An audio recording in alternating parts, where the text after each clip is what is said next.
Om Sahana Vavatu Sahanau Bhunaktu Sahaviryam Karavavahai Tejasvi Navadhitamastu Ma Vidvishavahai. Om Shanti Shanti Shanti. Om. May Brahman protect us both, the teacher and the disciple. May he nourish us both. May we both work together with great energy. May our studies be vigorous and fruitful. May we not hate or criticize each other. Om, peace, peace, peace. We have been doing the third chapter of the Yoga Sutras of Patanjali. We have come up to Sutra 15. Today we are going to start with Sutra 16. You have to remember, first we did the beginning of this chapter. We started with the last 3 steps of the 8 limbs of the yoga, namely dharana, dhyana, and samadhi. That is concentration, meditation, and absorption. And after describing the 3 steps, Patanjali said, if you practice all these 3 together, it's called samyama. And now he's going to describe the results of this samyama. The results of practicing is concentration, meditation, and absorption together. On making samyama on different things or aspects, the transformation of consciousness takes place. And the results are what are commonly known as supernatural powers. So we start with Sutra 16. Yes. Parinamatraya samyamad atida anagata jnana. By making samyama on the 3 sorts of changes comes the knowledge of past and future. 3 sorts of changes, that is, the changes of form, of time, and state. Swami Vivekananda explains this sutra as, if a man in that state wants to know the past and future, he has to make a samyama on the changes in the samskaras, its impressions. Some are working now at present, some have worked out, and some are waiting to work. So by making a samyama on these, he knows the past and future. That is Swamiji's words. So some of the impressions are working now. That's the present. We know the present. So we don't need any yogic powers to know. But when you make, some of those impressions are already worked out. They are the past. And some are waiting to be worked out. That's the future. So if you make a samyama on these changes, that is concentration, meditation, and absorption, all together on these impressions, then you come to know the past and the future. In the last 2 sutras, that is 14 and 15, Patanjali spoke about the order of sequence involving time and effort necessary for transformation.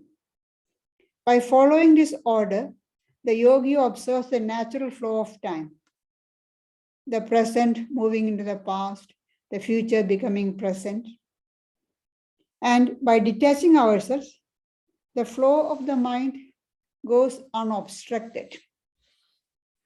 And making the samyama on the modification of form, state, or time, and observing the whole of mental impressions, the yogi comes to know the past. And from the present state of our mind, the future can be projected. We can almost make a prediction what the future will be to a certain degree. Often we say, or chance happening. But there is no chance happening in nature. Everything happens because of cause and effect relationship. There is some cause, and that is why the result has come. But for any action, there is a cause behind. And again, often people say, oh, the future is predestined. No, there is nothing predestined. It is a result of our present thoughts, words, and deeds. So we build our future. Just as the past decides our present state of mind, present life, the present decides what we are going to be in the future. The next sutra, Patanjali says, Shabda Artha Pratyayana Itaretara Adhyasat Sangarastat Pravibhaga Samyamat Sarva Bhuta Rudajnanam. By making samyama on the word, meaning, and knowledge, which are ordinarily confused, comes the knowledge of animal sounds. Ordinarily, the word, meaning, and knowledge are all overlapping, confusing. See, we hear a sound from an external world.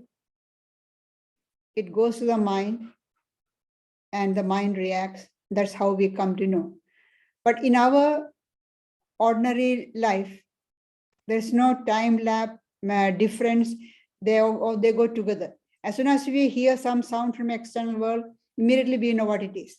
But the yogi can, through concentration, differentiate the three, make the three distinctly different. So Swamiji explains that the word represents the external cause. The meaning represents the internal vibration that travels to the brain, to the channels of the senses, conveying the external expression to the mind. And knowledge represents the reaction of the mind, with which comes perception. So everything, when we perceive something from the external world, these three are involved. The word, the sound comes from external world. It travels to the mind through the nerves, to the brain, and then the mind reacts. These three, confused, make our sense objects. And then Swamiji explains further. Suppose I hear a word. There is first the external vibration, next the internal sensation carried to the mind by the organ of hearing, and then the mind reacts, and I know the word. The word I know is a mixture of the three: vibration, sensation, and reaction. Ordinarily, these three are inseparable. We cannot distinguish the three.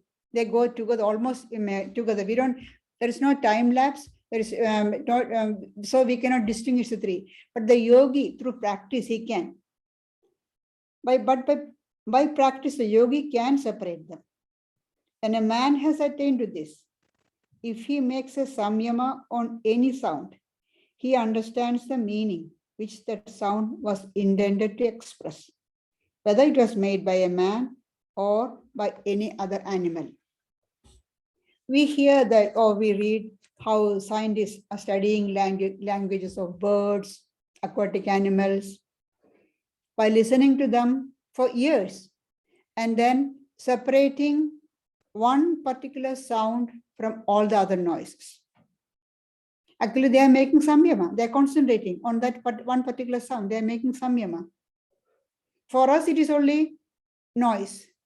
But for a scientist, it is meaningful.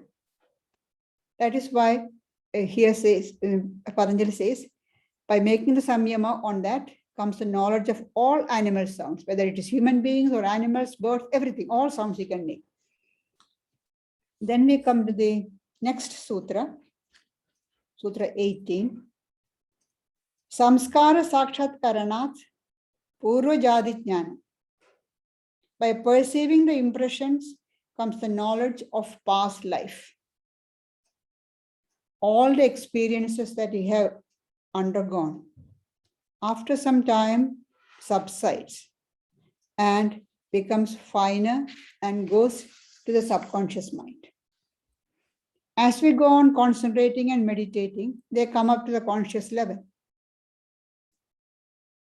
Now, our present life is the result of all these impressions of the past. And when we are in the practice of meditation, we are asked not to pay much attention to these impressions that come up from the subconscious mind, not to pay attention or don't get attached. That's the only way we can get rid of all those impressions from subconscious mind. However, if we make samyama on that, then we can know all the past lives. Even in ordinary way, any ordinary person, if you sit quietly and think of the past events, as you go on thinking, you go on remembering more and more things that happened in the past. We may not remember what happened to us when we were children, but if you sit quietly and go through the life, then all these things come up. The yogi does with greater concentration and he comes to know even the past lives. And these are all what is generally known as supernatural powers. From Sutra 16 to Sutra 50, Patanjali gives all this. And attaining these powers show that the yogi's practices are correct. The practices are doing in the right way. But the advice given by all the great teachers is continue the practices with faith, but completely ignore these so-called powers. By making samyama on anything, yogi can bring about many results. To give, Patanjali gives, as Patanjali is, as a scientist, he has to give everything. He describes everything, all the powers that comes. Just to mention a few, the yogi can bring about cessation of hunger and thirst, or make the body invisible to others, even though the person is right in front of you, or make the body so light that you can travel through air like a bird, or make the body surrounded by blazing light. This all seems unbelievable. How can these things happen? But we hear many stories in the life of great sages and saints. It is said that Shankaracharya, when he left home as a young boy, his mother asked, what will happen when I die? Then Shankara promised. It was a young boy, he was only 8 years old. He said, at your last moment, I'll come. Wherever I am, I'll come near you. I'll be by your bedside. So suddenly, years later, suddenly he felt that his mother is dying. He was far away in another part of India, and mother is in Kerala in South India. He, through his yogic powers, he came near her straight away and was there till she passed away. That's how they say. So he traveled to the air. And again in Shankaracharya's life, we see another incident where consciously he left his body and entered the body of another person, a king who had just died, and lived in that body for some time. So these are possible. There's nothing impossible. And about the light coming out of the body, we hear in the life of Sri Ramakrishna, one of the disciples of Bhairavi Brahmani, Sri Ramakrishna's guru, had this power. Once when he came to see Sri Ramakrishna in Dakshineshwar, they had gone to the neighboring garden, and coming back, it was too dark. They didn't have any lantern with them, and Sri Ramakrishna was stumbling, and this yogi, his name was Girija, he said, brother, just wait. And he turned back, and Sri Ramakrishna says, a beam of light emerged from his back, showing the illuminating the path all the way to the Kali temple gate. And Sri Ramakrishna could walk easily. But that's yogic power. And if you use the power, you will get stuck there. So what, and this Girija being a sincere aspirant, Sri Ramakrishna withdrew that power from him so that he will progress on the spiritual path. Now, do we need this power? Even without this power, we can travel through air now. We can even go to the outer space now. Recently, people have they are starting space tourism. We don't need all these things. And now this talk itself is an example of clairvoyance and clairaudience. You are hearing, sitting in your homes, what I'm speaking here, and you are seeing me. We don't need to do all these yogic practices. Sri Ramakrishna gives a very interesting or funny story about that. There were two brothers. The elder brother went on to become an ascetic to do spiritual practices, and the younger brother stayed at home looking after the family and his elderly parents. After 12 years, the elder brother came for a visit. So the younger one asked, "Brother, you have spent 12 years in your yogic practices. What have you gained?" So with great pride, the elder brother said, "You want to see? Come." And he took him to the nearby river. And once they reached the bank of the river, the elder brother just walked over the water to the other bank. You see? And the younger brother called the boatman nearby, paid him a few coins, and crossed the river. And then went up to his elder brother and said, "You spent 12 years to do this, which I could do with a few coins. Why?" So this is to say, the aim of spiritual practices, yogic practices, is not to gain these powers. These are all powers of the mind. The mind has infinite power, depending on how concentrated the mind is, how long we can keep it one-pointed, and where we put the mind. We get insight, we get knowledge of that particular field. So it's nothing strange or supernatural. It's quite natural thing to happen. Again, they say, if you have got mastery of the elements, sound, touch, or the elements like air, fire, water, earth, space, the yogi gets the 8 occult powers. The power to become as small as a particle, light as a feather, or become very heavy, bringing distant things near oneself, the power of moving at will, the power of fascinating others, the power of dominating others, the power of fulfilling one's wish. All this you get. But is it going to help you in your spiritual progress? Sri Ramakrishna once asked young Narendra, "See, I have got all these powers. I can't use them. I would like to give it to you." So Narendra asked, "Will I realize God with that?" Sri Ramakrishna said, "No. You won't realize God with that, but you will be able to do great things." Then Narendra said, "First, let me realize God. Then I'll think whether I need those powers or not." About this fact that these powers won't help in spiritual progress, Sri Ramakrishna gives a story. There was a yogi who was doing practices and has acquired a lot of power. But he was a sincere spiritual aspirant. And so one day, God came to him disguised as an old man and said, "Oh, I hear that you have got great powers.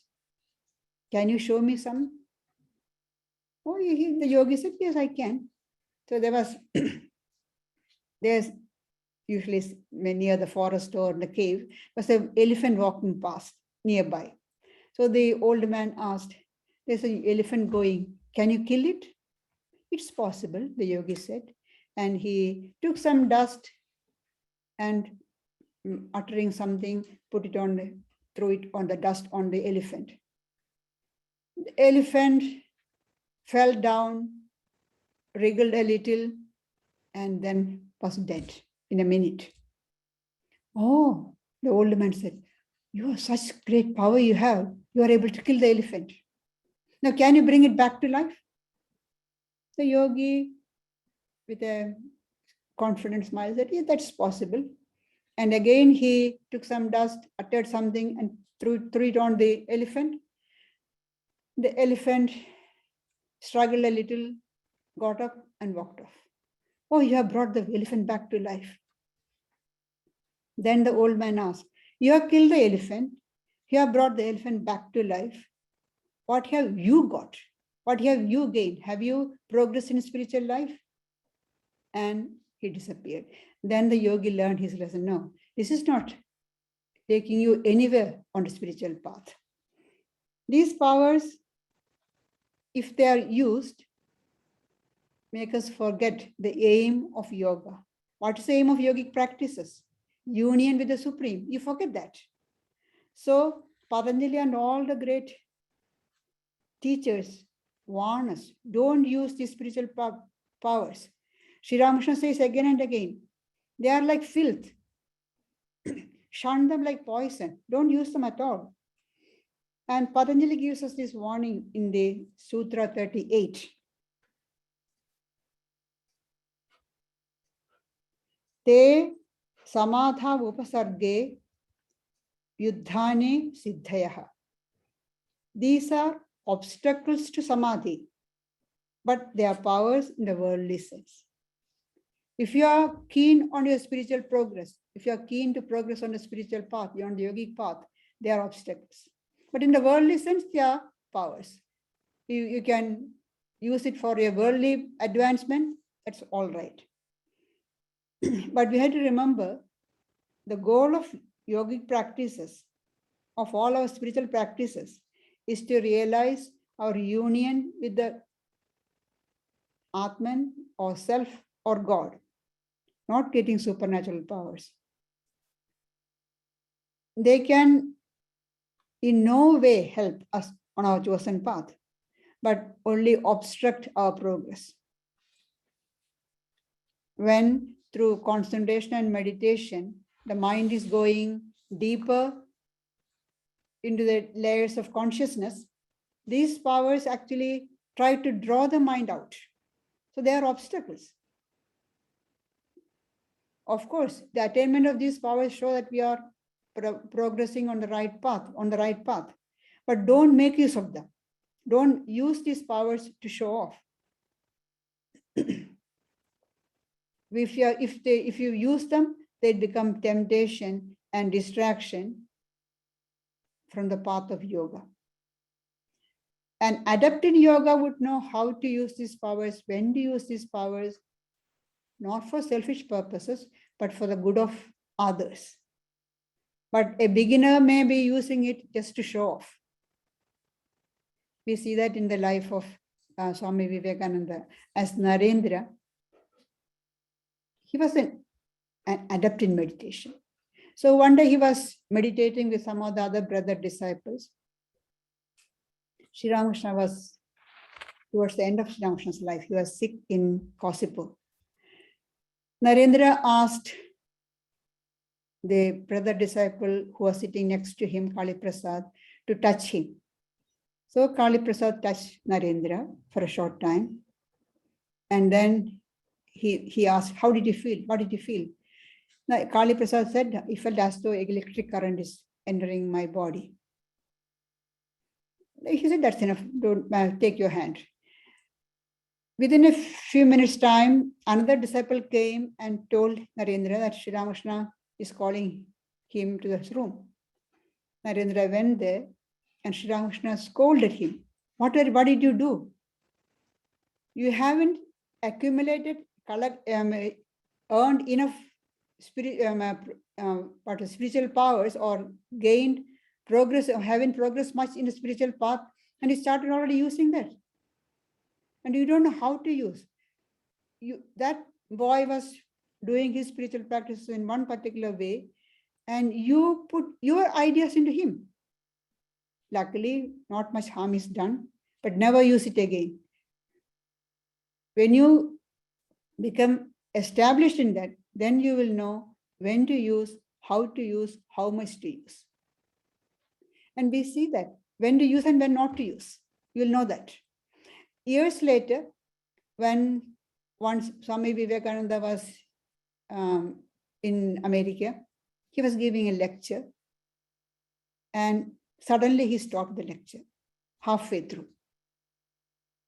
So when they were coming back to their residence, his companion asked, Swamiji, what happened? Why did you stop halfway?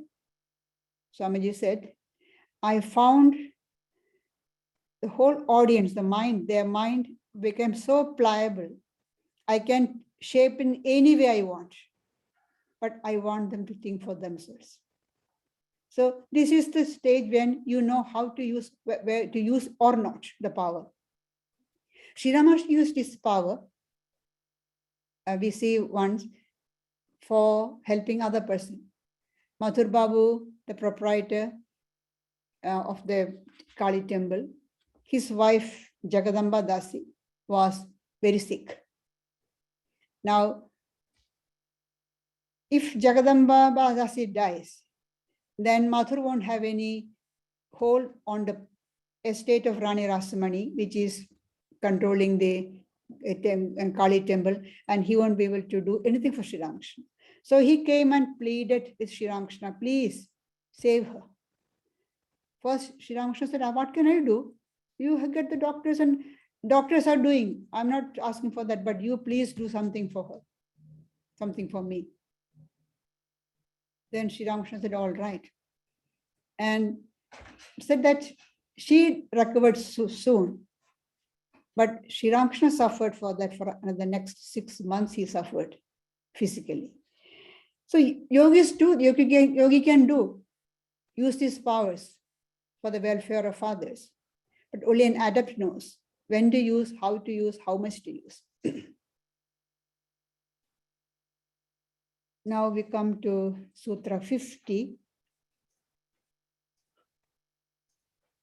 Sattva Purusha Anyata Khyadi Matrasya Sarva Bhava Adhishtadritvam Sarvajnaditram Cha. By making samyama on the discrimination between the sattva and the purusha come omnipotence and omniscience. Now, we have to remember that the yoga yoga system is based on the Sankhya philosophy. And Sankhya philosophy speaks of two entities, Purusha and Prakriti. Purusha is pure consciousness, unattached to anything. And Prakriti is unconscious primordial matter made up of or composed of the three gunas, sattva, rajas, and tamas. We have dealt this all in the early days, in the beginning of early chapters, but we are just going through again once more to remember this. Before creation, when there was no creation, these three gunas are in complete equilibrium. When these three gunas start combining with each other, that equilibrium is lost and creation starts. And as Prakriti is composed of the three gunas, everything in creation is composed of the three gunas, sattva, rajas, and tamas. It's like some of the modern physicists saying that, or some of them have got this idea that the universe have the primary building block of this universe are three extremely subtle quarks. Similarly, according to Sankhya philosophy, the building blocks of creation are these three gunas, sattva, rajas, and tamas. Sattva is characterized by light, joy, purity.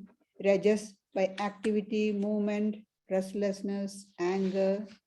Tamas, inertia, passivity, negativity, confusion. So when you look at that, you can know that sattva is the purest form, highest and closest to Purusha. Purusha, or the self or the soul, is actionless, just a witness. But due to ignorance, the self gets identified with the gunas of Prakriti. In an earlier sutra, Patanjali says that the power of enjoyment arises because of the failure to discriminate between the self and the sattva guna. The self or Purusha is independent of all the gunas. And even sattva guna is only an agent for the self. But because of that, we confuse that. If we are not able to discriminate between the two, then we enjoy. When the yogi is able to know distinctly that his real self, Purusha, and Sattva-guna, which is Prakriti, are two separate entities, and make samyama on that, he becomes omnipotent and omniscient. That is, he gets all the power, he gets all the knowledge. Through the knowledge of the soul, he gains mastery over all the different states of manifestation. He gets all the power. And also, he becomes master of all knowledge. This is something really great. He comes to know everything, he gets all the power. But is that the aim of yoga? Here Patanjali says, next sutra. Tad vairagyadapi dosha bijakshaye kaivalyam. By giving up even these powers comes the destruction of the very seed of evil, which leads to kaivalya. Kaivalya means freedom, liberation. By giving up even these powers of being omnipotent and omniscient, you give up that, then comes the destruction of the very seed of evil. What is the seed of evil? The ignorance. Due to ignorance, we forget that we are the self, the Atman, and think ourselves as separate individuals. And as separate individuals with our individualized ego, we are keen on fulfilling all our desires. We want to have possession, and we want to have power over external nature that we are seeing now. External nature, we are trying to overcome or control external nature and exploit external nature. And of all these powers, the most coveted powers are the psychic powers, especially the powers of being omniscient and omnipotent. The yogi who can give up even these powers has overcome the greatest temptation of the ego and thus become free from bondage. We have to remember that even these powers of being omniscient and omnipotent are within the realm of Prakriti, and our aim is to realize our union with Purusha. Mastery over a thing or an emotion does not necessarily mean independence from that. And as long as there is dependence, there is bondage. And Kaivalya is complete freedom. Kaivalya, liberation, is complete freedom from all bondage. So the yogi has to be free from attachment to these powers. Attachment of any form, at any stage in the journey to freedom means the journey is stopped. Or again, there can be even the possibility of sliding back, falling down from that dizzy height. So we are asked to stick to the practices, ignoring all these powers. They come as byproducts. So Swamiji says in a translation of one of the free rendering of one of the Upanishad mantras, stop not till the goal is reached. Don't stop at the here and there. Don't get sidetracked. Go forward. And this kaivalya, this liberation, has to be attained and can be attained in this very life, here and now, not after death. Bhagavad Gita says, Yahaiva tarjita sargo, esham samye sthidam manaha. Relative existence has been conquered by them, even in this world, whose mind rests in sameness. Now we come to Sutra 52.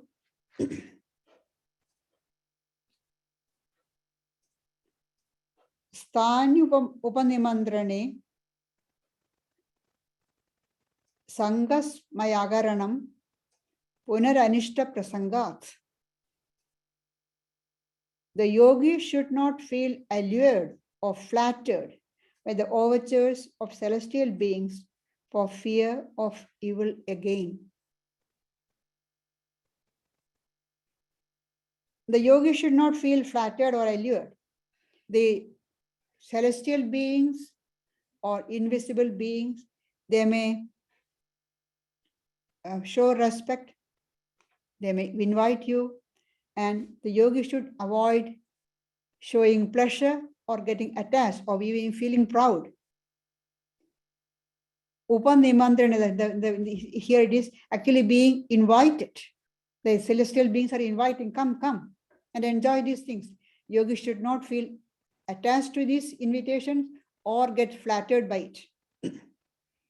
Because there's a danger of evil. What's that evil? Of danger of being caught once more in the ignorance. The yogi has to be always alert until he reaches the complete perfection. Should not feel tempted, overjoyed, or surprised at seeing these powers coming. These powers come from yogi practices, should not, but the yogi should not feel tempted to use them or overjoyed or surprised. And again, the yogi may feel that the gods are showing him respect and get flattered, thinking that, oh, I am somebody great. I have progress. I am someone special. Now, these are all obstacles. All these feelings are obstacles on the path to liberation. And they may lead to yogi's downfall also. There are many stories in the Puranas of sages being tempted before they reach perfection.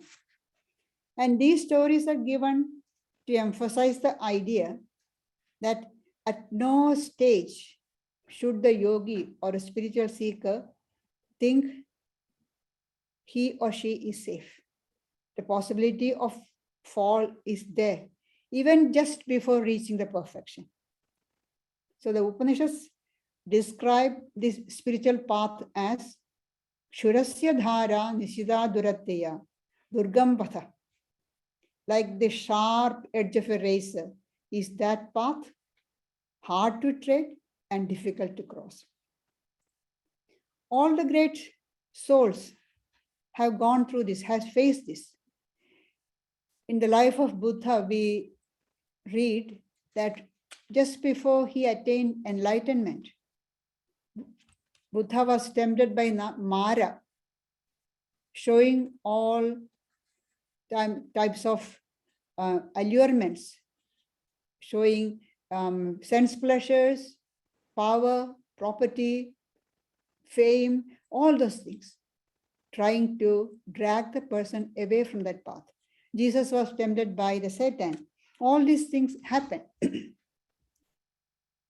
These celestial beings or invisible being, in the sutra it said, the celestial beings give allurement. The yogi should not be allured or flattered by the overtures of celestial beings. Who are the celestial beings? The celestial beings are those who have fallen from the path of yoga, the fallen yogis, yoga prashta. They, on the path of yoga, they got sidetracked. They got attracted by these powers that come up to them, and they started using those powers and fell from the path of yoga. But because of they have progressed so far, they reach the state of disincarnate gods or become merged in the forces of nature, which Patanjali dealt with in Sutra 19 of the first chapter. We have in our stories demigods like Indra, Varuna, Vayu, Agni, presiding over the different elements of the nature. And they are jealous. They're always jealous that their position will be taken away by somebody else. See, these gods, we call them demigods, they are only souls who have advanced to a certain level, and because of their merits, they were appointed to these posts. And they're always afraid that they may lose their posts. Somebody else is trying to, if someone is doing spiritual practices, they're afraid that they may come and take my post. So they try to throw the person away from that spiritual path. So they're always jealous. And especially, I was not able to overcome the temptation. So somebody else is going to overcome the temptation. I feel jealous of that person. That is the state of these gods or demigods, what they call them. So Swami Vivekananda says,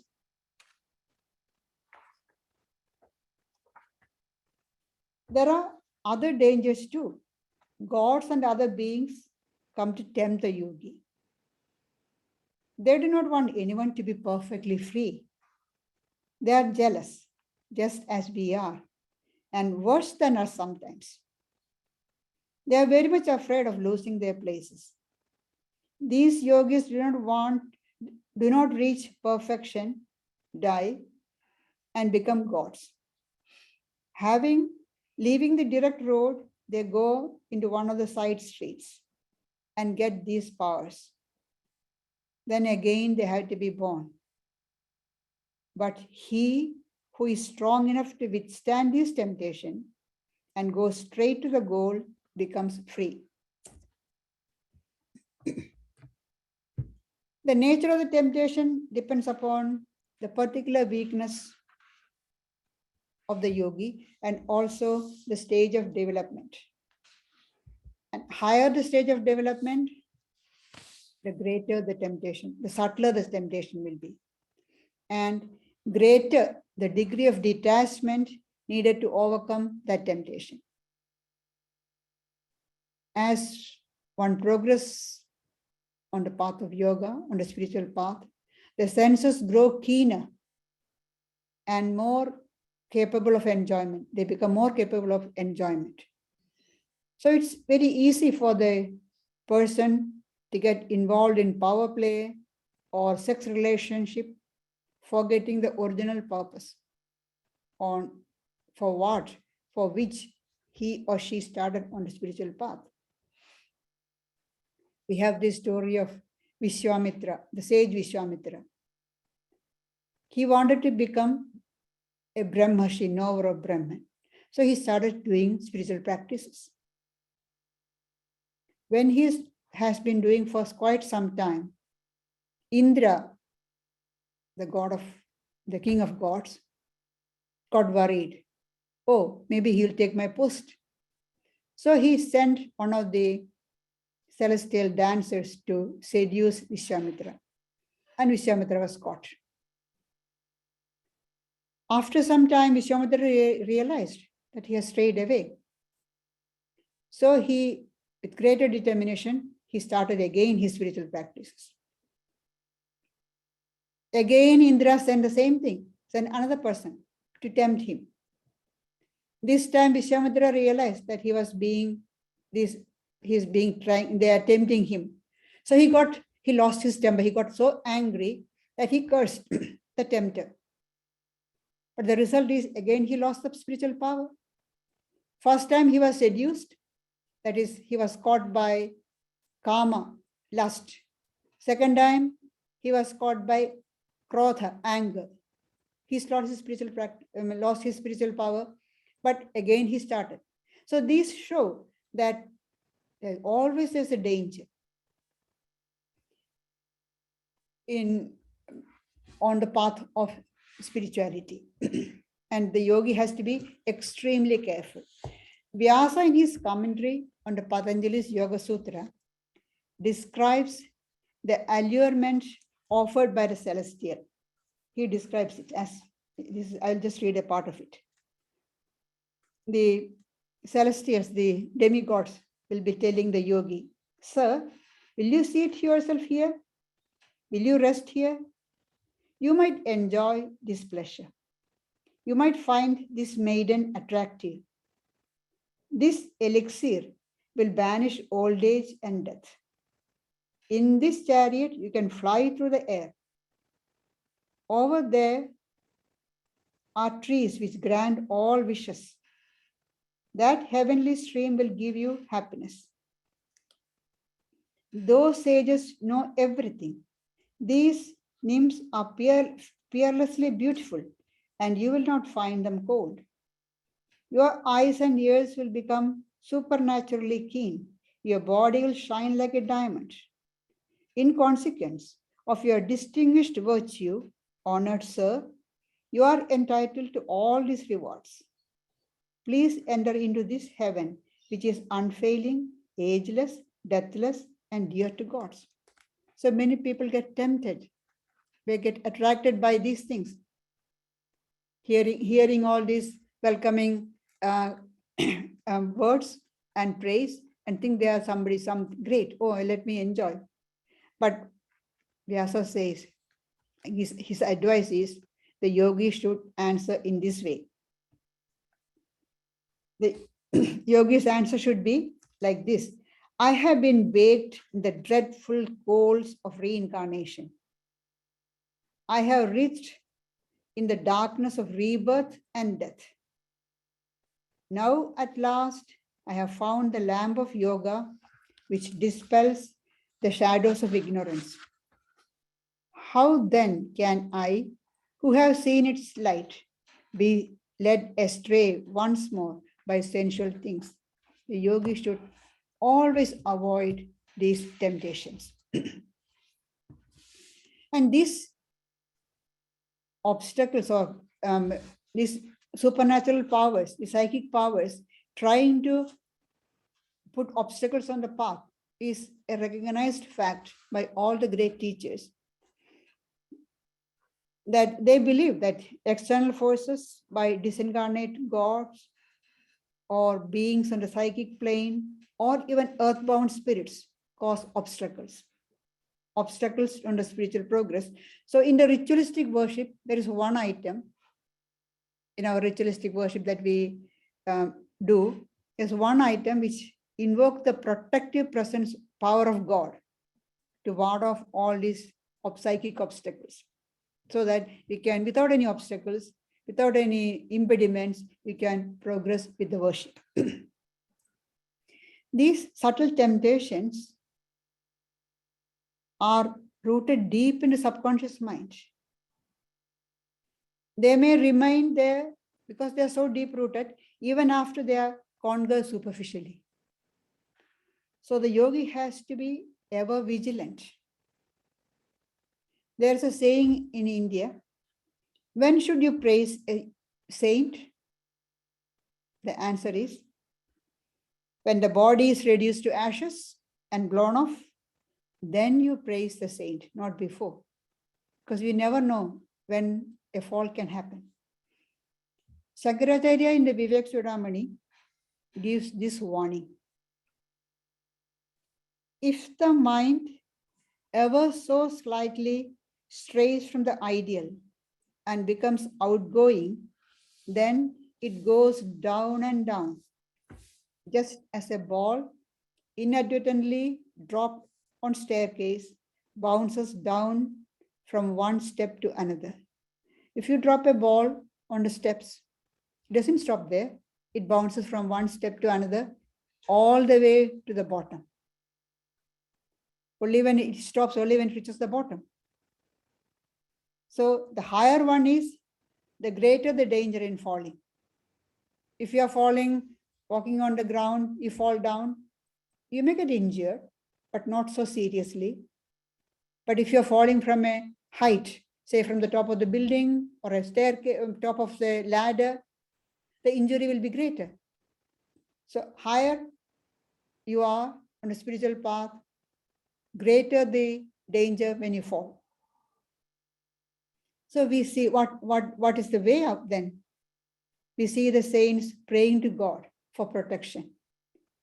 Sri Ramakrishna says when he felt tempted, he prayed to Divine Mother, "Oh Mother, don't delude me with your world bewitching Maya."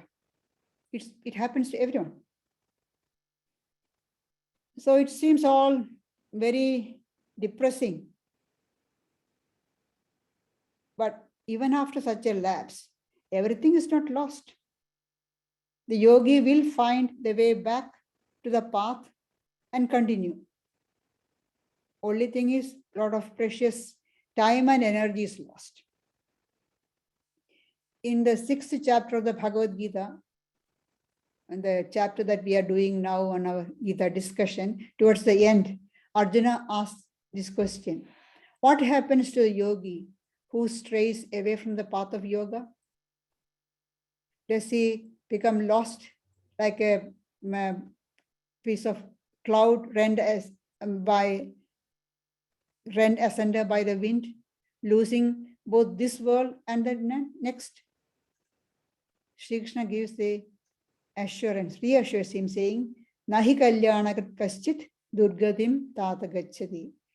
One who treads the path of virtue never goes to ruin. They have given us the warning. Don't give into temptation. But there is if it happens, always there is a hope. You will come back. There is no eternal damnation. You are not lost completely forever. You are lost. We have wasted a lot of time and energy. That's all.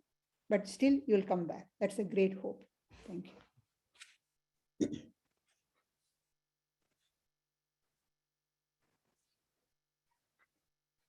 So there's time now, everybody, for question, answer, discussion.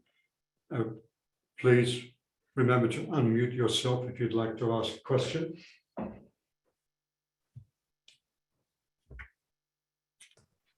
I have a question, Mataji. There was one earlier. It was not being. You think you might have reached the light, but you really haven't. How do you know when you've reached the true realization of God and you're not some sort of a lower false level? I mean, if there's so many temptations, how do you know which is a temptation and which is the real thing? When you reach that real goal, then you know these temptations are just rubbish, trash. You don't pay any attention to them. You see all those things, but you are not attracted by at all. But if you feel attracted by them, any of these, then you have to know, no, you haven't reached the goal. If you have reached the goal, that is fulfillment, complete fulfillment. When you reach your union, you realize your union with the self, you are completely fulfilled. There's fulfillment, purna. So you don't feel attracted by anything. So if there's something that seems like it's an attraction, then that's to be avoided. Yes. Okay. So it's at the final end, there is no attraction. It's just You have gone beyond. You have gone beyond attraction and repulsion. So that can be the distinction. If it's an attraction, no matter what I think, I may think it's the real thing, but if it has an attraction, forget it. Yes. Move on. Yeah. Yes. Okay. I mean, mind you, this is obviously very difficult. It's like it's almost like something out of the movie The Hobbit, where they're going through the Mirkwood and there's the path, and that stay on the path, and then they sort of get distracted because of these spells that are sort of overlaid on the forest, and they sort of end up going around in circles and can't find their way out. But if you are sincere, even if you go round and round, your guru will come and guide you. Your teacher, the spiritual teacher will come and guide you back on the path if you are sincere. Yes. But if you get attracted and completely forget your aim, then you'll go around for a long time. Yeah. But wherever you have reached, there is no going back, actually. In the next life, you'll continue from where you have stopped. So like the ball falling down the stairs, the higher up it is, the further it can fall down. But is there the possibility that you may stop it from falling all the way to the bottom if you sort of realize it in time? If you are able to catch it, if you realize that you're falling down and stop halfway through, then you can. Okay. But often when you are caught in the temptation, you go through that and enjoy that temptation, then there is no way. Like in the case of the story of Vishwamitra, I said, second time he realized that he was being tempted. So he didn't give it, he was able to avoid the temptation of being seduced, but he gave in for anger. Yep. So, okay. And then there's possibly more after that too, I suppose. Until And then the next time he was able to conquer the anger slowly. Yeah. So he had to go back again, go forward, try to go forward. Yep. Okay. Thank you. Mataji, just adding to the question or to the discussion we were having, how do you differentiate when you have an interaction, and how do you differentiate that's a demigod or a celestial body trying to allure you versus you getting on a path? Say, for example, you get attracted to for a while and then you realize something's wrong, you have to go back to the path. So yeah, how do you differentiate there? Differentiate that from what? From the celestial body trying to allure you. Probably you might feel that it's an angel trying to help me with something better in my life or the spiritual path, but then eventually you realize that's a disguise. Yes. Disguise of something bad, and then you realize the mistake that you got attracted to some whatever the celestial body is, and then you would want to get back to the path. So how difficult would that be, or is that the same thing like falling the ball to the bottom of the stairs? It is difficult, but there is no other way. We have to come back, realize that we have been attracted by whatever temptation is, and then with your willpower, with praying to God, try to come back to the path and continue. Of course, that is why they say, try to practice humility. Only with God's grace I can progress. Only with the grace of my guru I can progress, because there's a lot of pitfalls on the way. If you ever think that I can do by myself, you are sure to fall down sooner or later. That I is a big ego. So always have the humility that only with God's grace I'll be able to progress. Only with my guru's grace my teacher's grace I'll be able to progress. If we have that humility, then we are bringing that higher power to our side. The real power of God, the benevolent power to our protection. That's why Sri Ramakrishna said, always pray to Divine Mother. Don't delude me. In the prayer, the Lord's Prayer there is. Deliver us from temptation. Lead us not to temptation in Jesus' prayer. So this is a common idea in everybody. These temptations are there on the spiritual path. We pray to God to help us overcome this temptation. And if it comes, we fall into that trap. As soon as you realize, get back and onto the path again. Yeah, it makes sense. Many times you see so many gurus getting allured to different stuff that they think themselves as a god or a demigod without acknowledging the grace or taking that into account. Yes, we hear that's the sad thing which gives a very bad name for Hinduism. There's so many gurus come and then they people have high expectation and all this honor and power goes to the head and they get strayed away from the path, spiritual path. That's why here Patanjali said these senses become keener, there's greater power of enjoyment as you progress in the spiritual path. So you have to be extra careful. A person, ordinary person enjoying so much of sense pleasures, nobody's going to blame. But a person who is on a spiritual path, they expect them to have greater sense control. A dirty cloth, another piece of dirt or mud thrown on it, nothing is seen. But a clean cloth, one speck is shown prominently. On the spiritual path, as you progress, your mind is getting cleaner, purer, and any defect is seen. It's a big defect, and that will take you away from the path. That's why Upanishad says it's very hard. It's sharp as the sharp edge of a razor. Any moment you have been cut to pieces.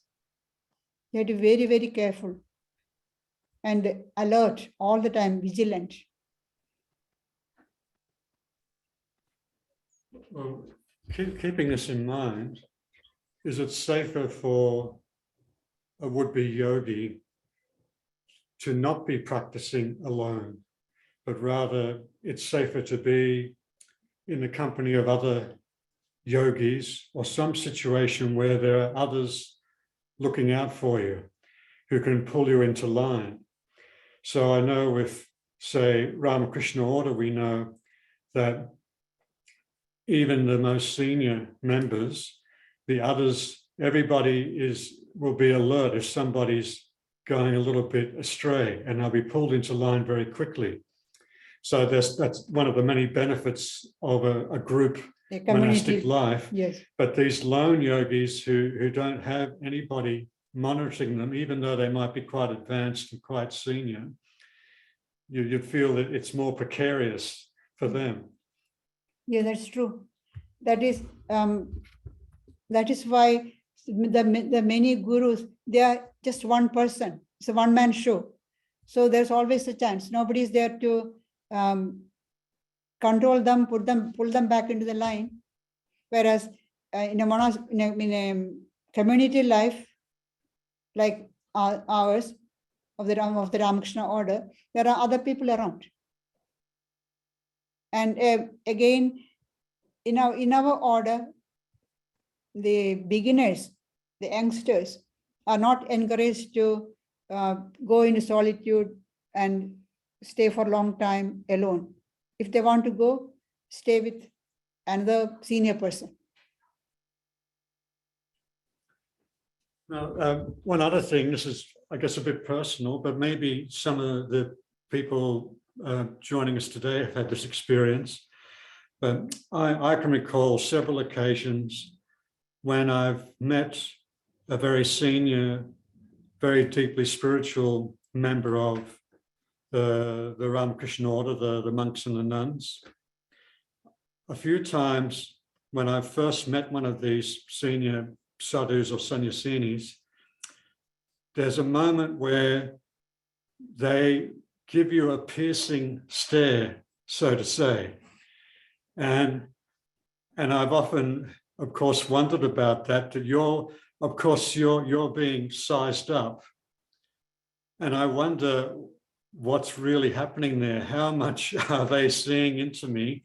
Are they using, is that a legitimate, are they using a type of psychic power? And is that a legitimate use where they've got some personal interest in you and they are deliberately trying to understand what you really are, where you're at? See, Patanjali says that if you concentrate, use a samyama on some particular one of the vital forces, the prana, you can get control over other minds. But these monks or nuns, they just look at you, they see through you only the good, they are not looking at what is the content of your mind. Because they are looking at this person as a genuine spiritual aspirant, and they will be praying for the welfare of that person. And yesterday I was reading in one of the reminiscences of Swami Veereshwarananda, one of the nuns have written, once when she went to Belur to see he was the president, he was to see them, see him with another sannyasini who had some paper to be signed by him. So there was a lot of youngsters sitting, young brahmacharini sitting there, novices sitting in front of him. So they sat at the back, waited for them to finish.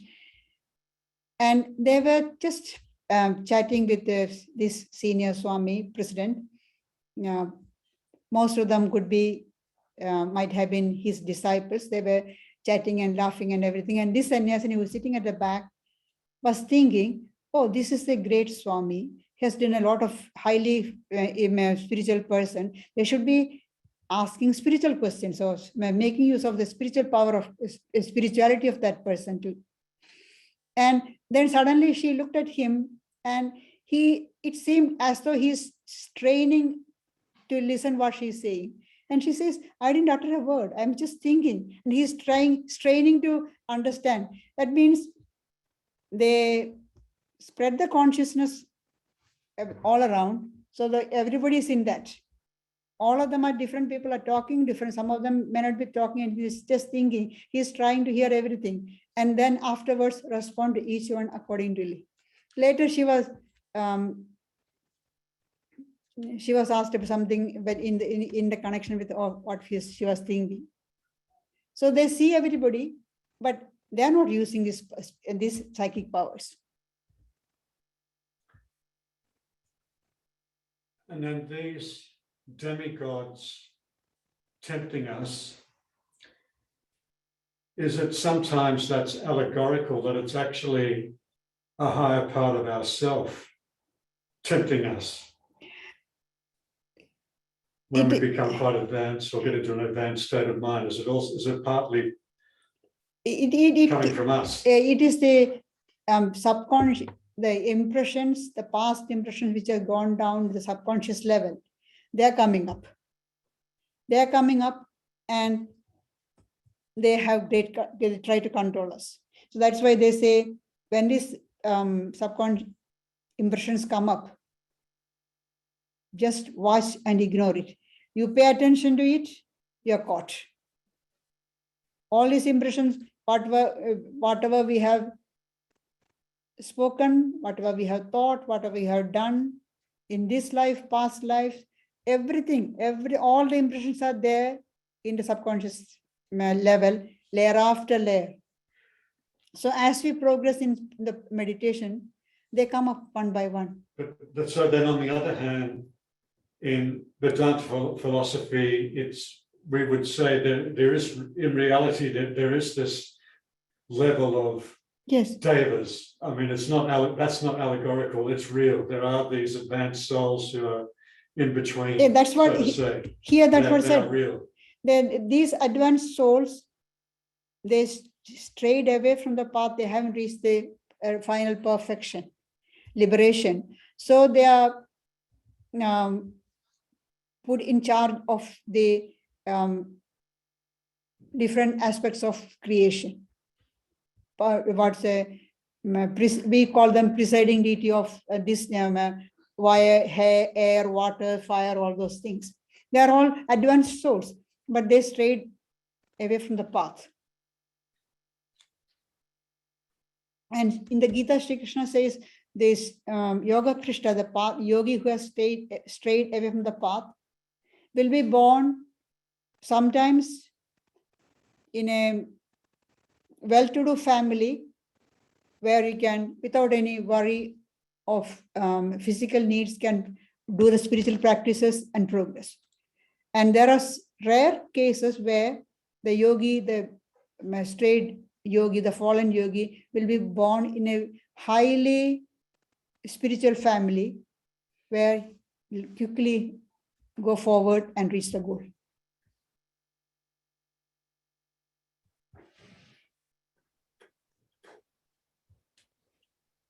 Any more questions?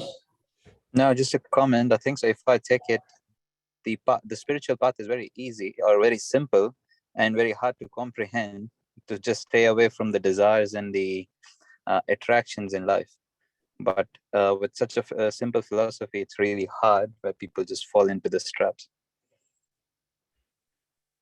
Yeah, I imagine, Pratik, it's things become more subtle, don't they? The attraction Exactly. becomes subtler, and I guess even more powerful. Yes, ominously. subtle things are powerful. The gross things are coarse, there we can easily control. But the subtle things are powerful, they're harder to control, and they become more forceful and difficult to overcome. That's the reason this they also say, or just reminds me of a quote, that the truth is always very simple. The lies are always complicated.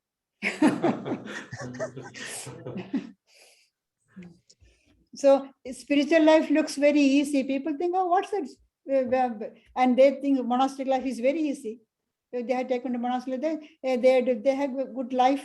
They don't have to do any work. People look after them. They're parasites.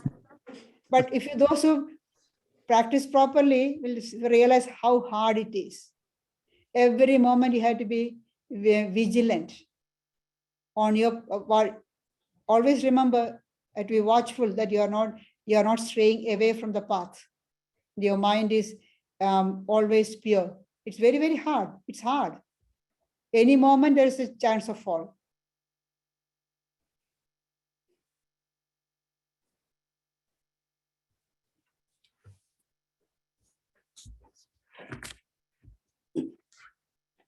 All right, thank you everyone for joining us this morning for the talk. We've recorded it, so it will be uploaded to our YouTube channel soon. And a reminder, we have this coming Friday night, we have the fortnightly spiritual evening, and we're continuing the series on science of happiness.